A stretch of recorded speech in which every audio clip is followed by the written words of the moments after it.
ஒரு வருத்தமான விஷயம்தான். அண்ணன் ஓ பன்னீர்செல்வம் அவர்கள் நீண்ட நெடுங்காலமாக அனைத்து இந்திய அண்ணா திராவிட முன்னேற்ற கழகத்தில் தேசிய ஜனநாயக கூட்டணியில் பாரத பிரதமர் ஐயா மோடி அவர்கள் மீது பெரும் அன்பு வைத்திருந்த ஒரு தலைவர். வருத்தம்தான், காலத்தினுடைய சூழ்நிலை அவர் அந்த முடிவு எடுத்திருக்கிறாரு.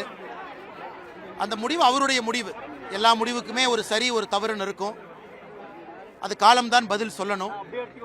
அதனால ஓபிஎஸ் அவர்கள் மீது பெரும் மரியாதை இருக்கு.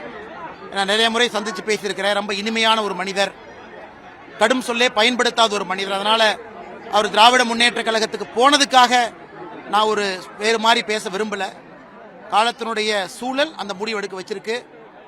எங்கிருந்தாலும் கூட அவருடைய உடல் ஆரோக்கியம் நல்லா இருக்கணும். அது மட்டும்தான் என்னுடைய வேண்டுதல். அதே நேரத்தில் எல்லா முடிவுக்குமே சாதகம் பாதகம் இருக்கு. என்ன இந்த முடிவு பாதகமான ஒரு முடிவு தான். காரணம், திராவிட முன்னேற்ற கழகத்தை எதிர்த்து தான் அவங்களுடைய அரசியலே.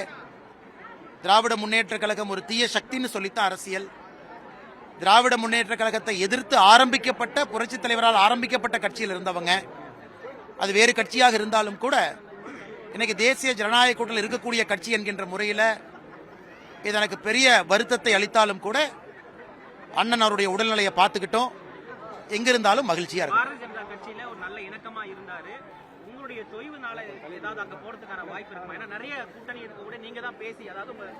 அண்ணனை பொறுத்தவரை நீங்க புரிஞ்சுக்கணும், ஓபிஎஸ் அண்ணன் வந்து எந்த அளவுக்கு மோடி அவர்கள் மீது ஒரு பெரிய மரியாதையை வைத்திருந்தால் 2024 பாராளுமன்ற தேர்தலில் சுயேட்சையாக பலாப்பழ சின்னத்தில் நிற்பதற்கு ராமநாதபுரத்தில் ஒத்துக்கிட்டாங்க. எனக்கு தெரிஞ்சு இந்தியாவில் எந்த ஒரு முன்னாள் முதலமைச்சருமே ஒரு சுயேட்சை சின்னத்தில் நான் கேள்விப்பட்டதில்லை. அந்த அளவுக்கு மோடிஜியின் மீது பெரிய அன்பு. நான் ஏற்கனவே சொன்னது போல காலத்தினுடைய சூழல், சில நேரம் காலம் அப்படித்தான், அது முடிவு அப்படித்தான் சில பேர்த்தை எடுக்க வைக்கும். அதே நேரத்தில் ஓபிஎஸ் அவர்களை பொறுத்தவரை கூட இருந்தவங்களையும் பாருங்க. அண்ணன் பண்டூட்டி ராமச்சந்திரன் அவர்கள் தனியாக ஒரு கட்சி ஆரம்பிச்சிருக்கிறாங்க.